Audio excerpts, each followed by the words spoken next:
axer ma présentation sur les côtés pratiques. L'Orscan, il fait partie de la station diagnostique de Pékin, prochainement. C'est à la fois un topographe d'élévation et un topographe placido.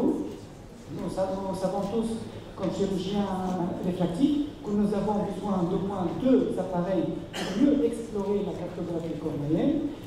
La topographie placido a montré ses points faibles, et c'est la topographie d'élévation qui est venue là pour compléter ce qu'on a besoin de voir pour une cornée. Donc, on voit bien sur le cliché en bas qu'il y a un disque placido à gauche et par la suite une fente à droite, c'est pour la topographie d'élévation. Un bref rappel de la topographie placido, donc c'est l'étude de l'image du disque placido sur le film lacrymal, mais la courbure d'un point sera calculée selon la déformation de l'image des lignes placido sur le cornée. Et la valeur des espaces entre les lignes, c'est une valeur calculée, extrapolée, ce n'est pas une valeur réelle. Contrairement à la topographie d'élévation, où le rayon lumineux de la fente va parcourir la cornée de proche en proche en 20 en allée et en 20 positions en retour, dans 40 au total, et va attribuer à chaque point cornéen ses coordonnées en X, en Y et en Z. La face antérieure de la cornée va être explorée sur 9600 points et en 5000 points pour les faces postérieures et la pachymétrie. Les valeurs absolues d'élévation vont être moyennées pour obtenir la pestisphère ou les valeurs moyennes. Tous les points cornéens qui sont situés en dessous de la pestisphère sont représentés en bleu et ceux qui sont en dessus de la pestisphère sont représentés en rouge, donnant des cartes colorimétriques. Et la présentation typique, c'est la boîte mat qui comporte en haut et à gauche la carte d'élévation antérieure, à droite c'est l'élévation postérieure, en bas et à droite c'est la carte pachymétrique et à gauche c'est la carte de courbure ou placido. Au centre, on a d'autres mesures qui sont aussi importantes que les cartes colorimétriques à considérer. On y trouve en particulier la valeur de l'astigmatisme, l'irrégularité, c'est-à-dire la pente avec laquelle la cornée change d'élévation ou de courbure,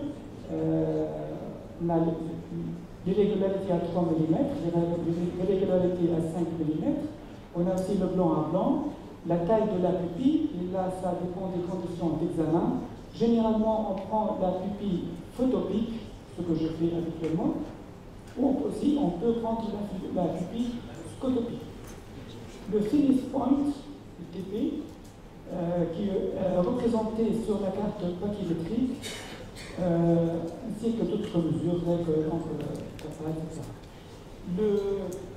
L'Orscan ne prend pas uniquement ces mesures-là, mais c'est ce qui est présenté sur la boîte map. On peut aussi évaluer l'angle de cornéen, la chambre inférieure, etc. Je vais vous montrer un court film comment interpréter une boîte map.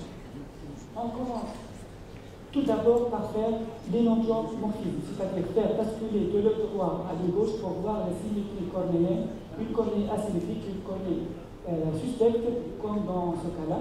Par la suite, on va voir le point le plus fin qu'on doit comparer au point à la pachymétrie centrale, et ça ne doit pas dépasser 12 microns. Au-delà, c'est suspect. La deuxième carte à interpréter, c'est la face postérieure. Il faudra rechercher une bosse, c'est-à-dire une élévation importante qui ne doit pas dépasser 35. Là, elle est de 44. Par la suite, on peut mesurer l'indice de rouge, c'est-à-dire le maximum de bleu, le maximum de rouge, ça doit être inférieur à 75. On peut calculer l'indice F-carbonèse, c'est-à-dire la BFS postérieure sur la BFS antérieure, et ça ne doit pas dépasser 1,27. Pour l'élévation antérieure, on peut l'étudier en valeur absolue comme ça, ou bien passer à à la représentation atomique qui met mieux en évidence les variations. Dans ce cas-là, on a une petite bosse qui n'est pas si grave que ça, mais il y a une bosse qui est un peu décentrée en bas.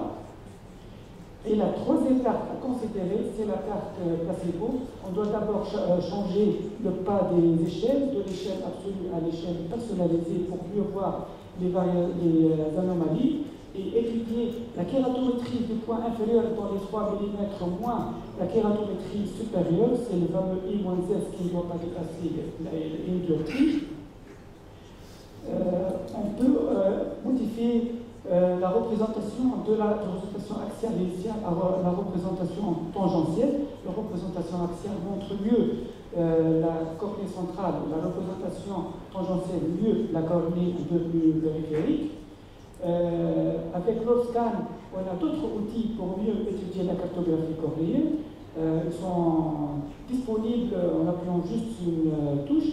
Et comme a dit le docteur Béatrice Kochner, on est en un pays de kératocone et on aimerait bien s'aider avec l'OFSCAN pour voir l'image fluorescénique et avoir les valeurs de la l'anti-rigide qu'on doit mettre pour équiper les kératocones avec les différents dégagements périphériques. Vous voyez que c'est facile.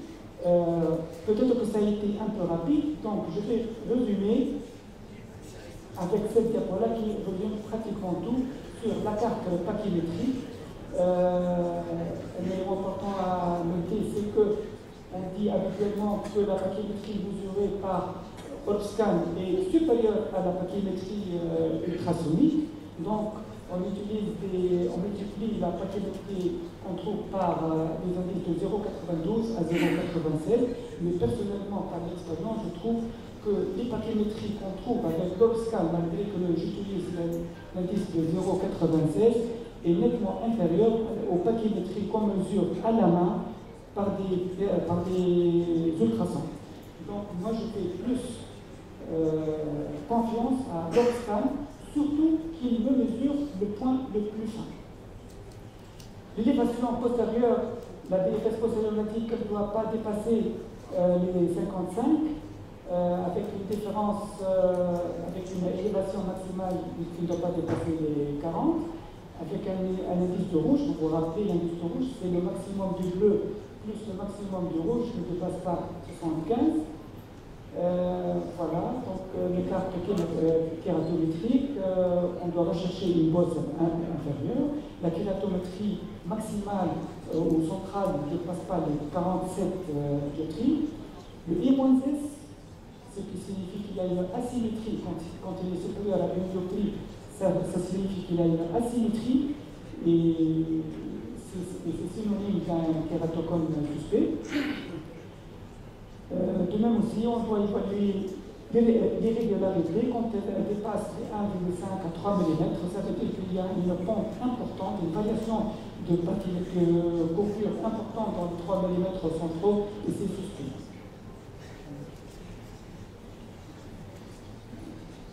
Avec l'étude clinique, tout médecin, normalement, on doit savoir faire, tout chirurgien doit savoir et connaître et faire rapidement, c'est facile d'ailleurs. On a des scores automatisés qui existent sur un appareil qui nous donne des indices de suspicion. Donc les indices sont le point le plus fin, l'élévation postérieure maximale, régularité à 3 mm, la déviation verticale ou la déviation du point le plus fin, la pachymétrie centrale moins le point le plus fin et le I-S. Chaque point est représenté par une flèche et la valeur du paramètre étudié est représenté par une échelle colorimétrique du vert au rouge et avec le score calculé, on sait si on est loin ou proche de 0. Tout ce qui est 0 ou inférieur à 0, c'est normal. Quand ça dépasse 0, c'est suspect, il faut le regarder avec les autres éléments. Une topographie, avec une topographie seule, on ne peut pas prendre des diagnostics ou prendre des décisions thérapeutiques. Donc, il y a d'autres éléments, tels que l'âge, tels que les antécédents, le second œil, tout ça. L'OFSCAN a des points forts. en particulier qui est intégré à une station diagnostique complète avec un laser excimer. La présentation des résultats est agréable et facile d'interprétation, surtout avec les scores automatisés qui existent sur l'appareil. Quoique personnellement, je préfère l'interprétation personnelle au score automatisé. Elle est non influencée par le risque de l'âme qui altère surtout la topographie précédente. Des points faibles, c'est que l'ORSCAN est aveugle au centre, le pentacam ne l'est pas. On a une difficulté d'examiner les coquilles sèches ou trop déformées, et la pachymétrie postérieure, la pachymétrie est erronée, surtout en post-opératoire. Donc à la fin, je dis que l'ORSCAN est un appareil mixte qui intègre dans un univers de travail, intégré dans un univers de travail complet, avec une présentation ergonomique de la cartographie cornéenne et les interprétations faciles et automatisées. Il faut surtout rechercher un investissement et une bosse, une déformation. C'est les deux points capitaux. À mon avis, l'ORSCAN, ça stimule le sens critique chez les chirurgiens parce que c'est un appareil multipotent où, malgré que je connais depuis 5 ans maintenant, et j'apprends toujours, il y a toujours des fonctions qu'on peut étudier et connaître sur cet appareil-là. Et malgré ces défaillances, moi je trouve que l'ORSCAN, c'est le meilleur appareil pour la cartographie cornéenne. Merci.